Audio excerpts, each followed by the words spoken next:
نحمده ونصلي ونسلم على رسوله الكريم اما بعد فاعوذ باللہ من الشیطان الرجیم بسم اللہ الرحمن الرحیم۔ آج کی ہماری گفتگو کا عنوان خطبہ حجت الوداع اور تکمیل اسلام کے حوالے سے ہے۔ ہجرت کا 10واں سال 10 سن ہجری کو نبی کریم صلی اللہ علیہ وآلہ وسلم نے حج کرنے کا ارادہ فرمایا۔ آقا کریم علیہ السلام نے ذوالقعدہ سن 10 ہجری کو حج کرنے کا اعلان فرمایا تو آقا کریم علیہ السلام کے اس اعلان کی خبر عرب میں ہر طرف پھیل گئی۔ لوگوں نے آقا کریم علیہ السلام کے ساتھ سفر کرنے کی تمنا کا اظہار کرتے ہوئے اپنا سامان تیار کیا کہ ہم نبی کریم علیہ السلام کے ساتھ سفر بھی کریں گے اور ہم حضور پاک علیہ السلام کے ساتھ حج بھی ادا فرمائیں گے۔ حضور اقدس صلی اللہ علیہ وآلہ وسلم نے ذوالقعدہ کے آخری جمعرات یعنی آخر میں ذوالقعدہ کے آخر میں جمعرات کے دن مدینہ منورہ میں غسل فرما کر آقا کریم علیہ السلام نے تہبند اور چادر زیب تن فرمایا اور نماز ظہر مسجد نبوی میں ادا فرما کر مدینہ منورہ کے لیے روانہ ہوئے۔ حضور علیہ السلام نے اپنی تمام ازواج امہات المومنین کو بھی اپنے ساتھ چلنے کا حکم دیا۔ مدینہ منورہ سے 6 میل دور اہل مدینہ کی میقات یعنی احرام باندھنے کی جگہ ذوالحلیفہ پر پہنچ کر رات بھر قیام فرمایا، پھر احرام کے لیے غسل فرمایا اور حضرت بی بی عائشہ نے اپنے ہاتھ سے آقا کریم علیہ السلام کے جسم اطہر پر خوشبو لگائی۔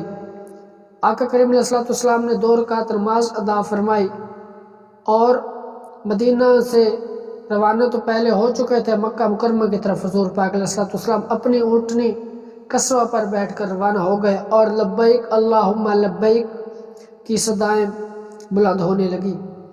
حضرت جابر رضی اللہ تعالیٰ عنہ بیان کرتے ہیں کہ میں نے ذوالحلیفہ کے مقام سے آگے دائیں نظر اٹھا کے دیکھا لوگ ہی لوگ تھے، بائیں نظر اٹھا کے دیکھا لوگ ہی لوگ تھے، آگے نظر اٹھا کے دیکھی لوگ ہی لوگ تھے، پیچھے دیکھا لوگ ہی لوگ تھے۔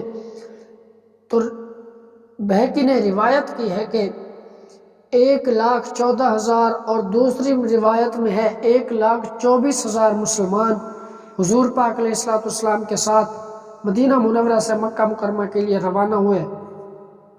حضور علیہ السلام 4 ذی الحجہ کو مکہ مکرمہ میں داخل ہوئے۔ حضور علیہ السلام نے فجر کی نماز آقا کریم علیہ السلام نے مقام ذی طوا پر ادا فرمائی اور غسل فرمایا۔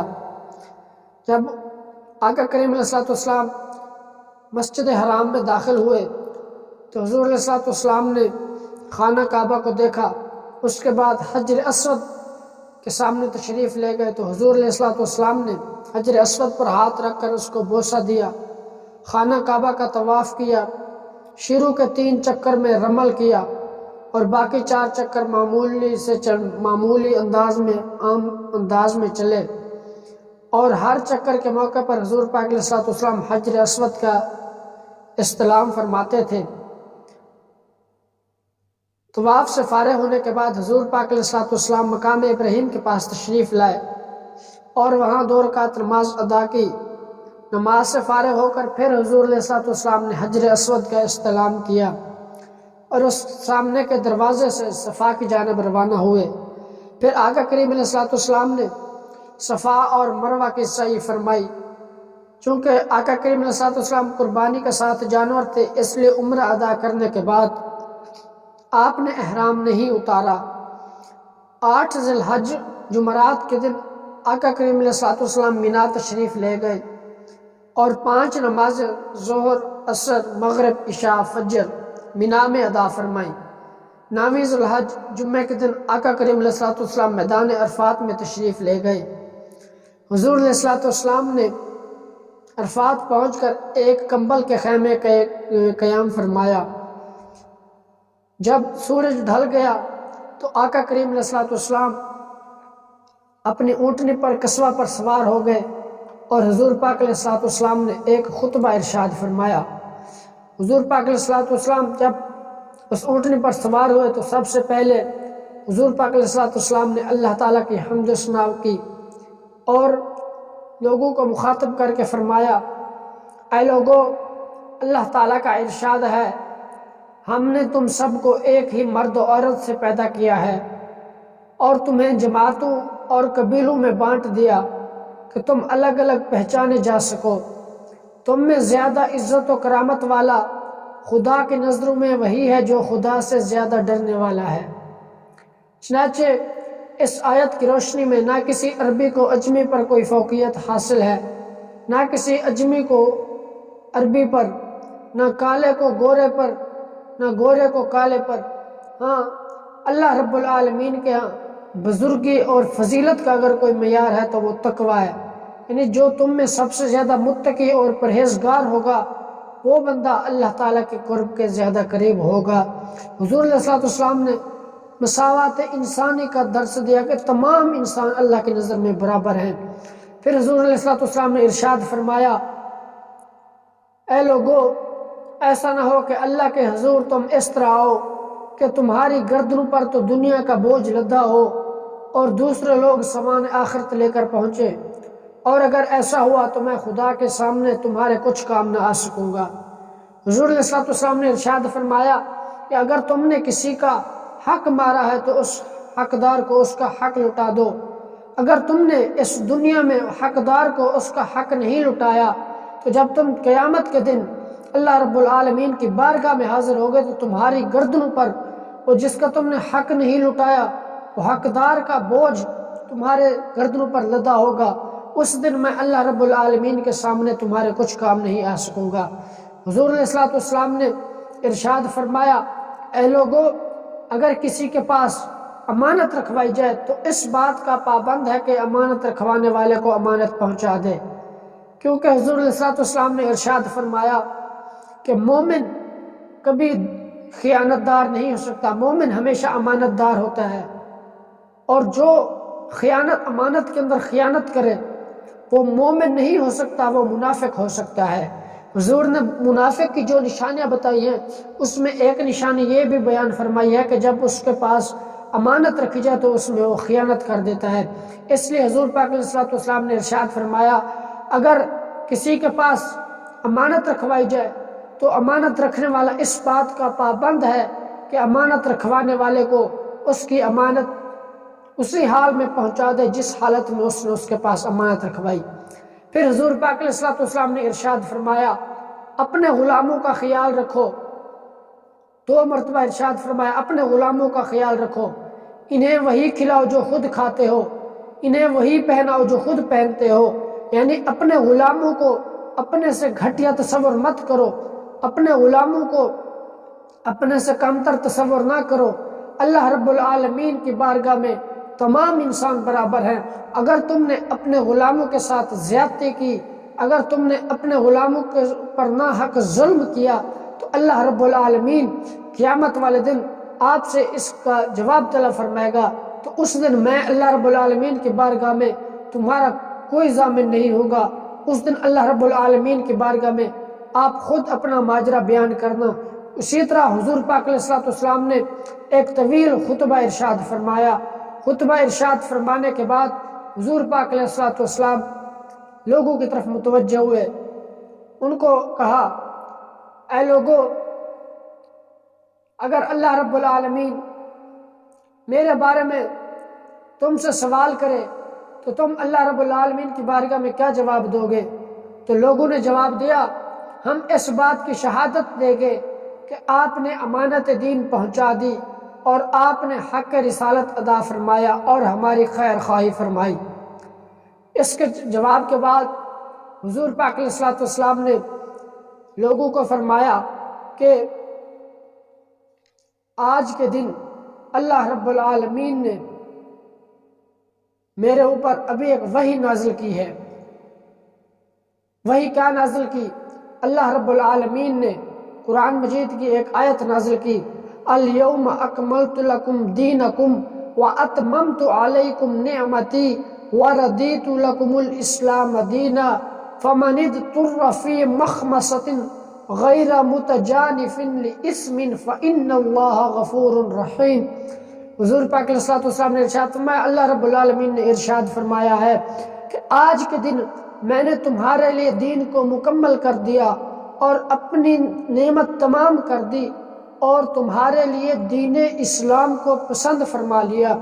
حضور پاک علیہ السلام نے جب یہ بیان فرمایا تو صحابہ کرام کے اندر خوشی دوڑ گئی، کیونکہ پچھلے جتنے بھی انبیاء آئے تھے اللہ رب العالمین نے کسی نبی کو، کسی امت کو یہ آیت نہیں عطا کی کہ میں نے تمہارے لیے تمہارا دین مکمل کر دیا ہے اور میں نے تمہارے دین کو پسند فرما لیا ہے، چن لیا ہے۔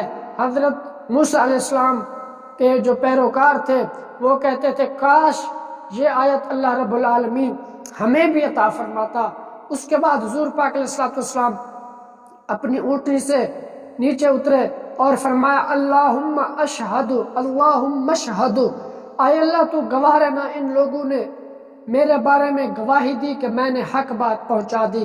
حضور پاک علیہ السلام جب اس خطبے سے فارغ ہوئے تو حضور پاک علیہ السلام مینا میں تشریف لے گئے۔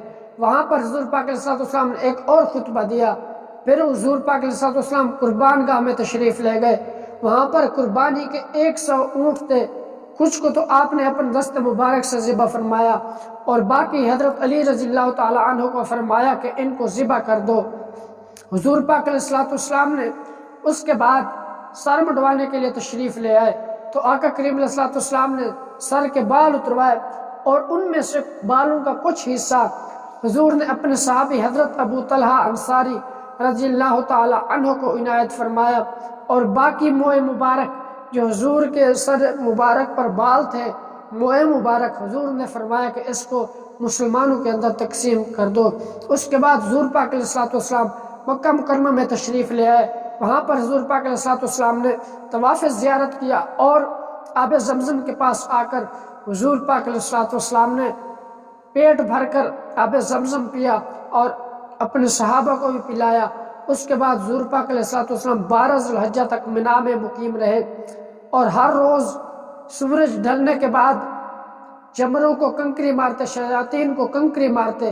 13 ذی الحج منگل کے دن آقا کریم علیہ السلام نے سورج ڈھلنے کے بعد مینا سے روانہ ہو کر محصب میں رات بھر قیام فرمایا اور صبح کو نماز فجر کعبہ کی مسجد میں ادا فرمائی اور طواف وداع کر کے یعنی الوداعی طواف کر کے حضور پاک علیہ السلام مدینہ منورہ کے لیے اپنے صحابہ انصار و مہاجرین کے ساتھ روانہ ہوئے۔ جب حضور پاک علیہ السلام مدینہ منورہ کی طرف جا رہے تھے تو راستے میں ایک مقام ہے غدیر خم کا، وہاں پر حضور پاک علیہ السلام رکے اور حضور علیہ السلام نے یہاں پر ایک خطبہ ارشاد فرمایا۔ خطبہ ارشاد فرمانے کے بعد حضور پاک علیہ السلام نے فرمایا من کنت مولاہ فعلی مولاہ اللہم وال من والاہ وعاد من آداہ۔ حضور نے ارشاد فرمایا اے اللہ جس کا میں مولا، علی بھی اس کا مولا، اے اللہ جو علی سے محبت رکھے تو بھی اس سے محبت رکھ اور جو علی سے عداوت رکھے اس سے تو بھی عداوت رکھ۔ حضور پاک علیہ السلام نے اس موقع پر حضرت علی کی فضائل کیوں بیان فرمائے؟ امام بخاری نے اس کا جواب دیا ہے کہ حضور پاک علیہ السلام نے اپنے اختیار سے حضور علیہ السلام نے اپنے اختیار سے ایسا ارشاد فرمایا، تو اس سے پہلے حضور کو اختیار تھا، پہلے بھی بعد میں بھی حضور مختار کل ہے، جو چاہے حضور بیان کر دے، کیونکہ حضرت علی نے اپنے اختیار سے ایک ایسا کام کر ڈالا تھا جو یمن کے جو ساتھی تھے حضرت علی کے تو انہوں نے اس کو پسند نہیں کیا۔ انہوں نے حضور پاک علیہ السلام کی بارگاہ میں گزارش کی کہ حضرت علی نے ایسا کام کیا، ان کے ذہن میں شکوک و شبہات تھے، تو حضور پاک علیہ السلام نے ان کے شکوک و شبہات کو دور کرتے ہوئے فرمایا کہ جس کا میں مولا اس کا علی مولا، اے اللہ جو علی سے محبت رکھے تو بھی اس سے محبت کرنا اور جو علی سے بغض رکھے تو بھی اس سے بغض رکھنا۔ حضور پاک علیہ السلام اس کے بعد مدینہ منورہ کی طرف روانہ ہوئے۔ آمین ثم آمین۔ اللہ رب العالمین ہم سب کو آقا کریم علیہ السلام کی نقش قدم پر چلنے کی توفیق عطا فرمائے۔ حضور پاک علیہ السلام کے نالین پاک کے تقدس سے اللہ پاک ہم سب کی مغفرت و بخشش فرمائے، آمین۔ وما علینا الا البلاغ المبین۔